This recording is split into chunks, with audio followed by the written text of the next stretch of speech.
जो लेकर आए हो આવો આનંદ આવો સ્વાદ તો મને ક્યારે નથી મળ્યો.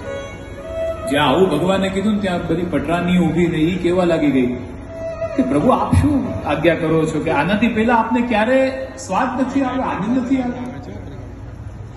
प्रभु कह रहे नहीं नहीं एक बार और इसके पहले भी स्वाद आया था, आनंद आया था.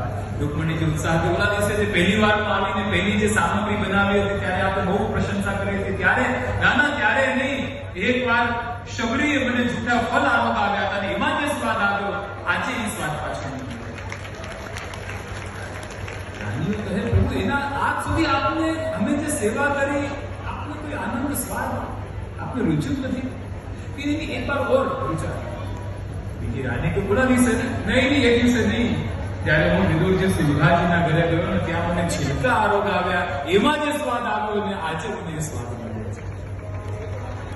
પ્રભુનો આવો ભાવ જોઈને સુરાબાજી ગદગદ થઈ ગયા અને આજ્ઞા લીધી, આલિંગન પ્રદાન કર્યું ને ત્યાંથી પ્રગટ આપો આજ્ઞા લઈને પાછા સુરાબાજી પોતાના ઘરે પધાર્યા. પ્રભુની કૃપાથી જે ઝૂંપડી હતી એ જગ્યાએ દિવ્ય મહેલ, જેટલું ઐશ્વર્ય પ્રભુનું હતું એટલું જ ઐશ્વર્યયુક્ત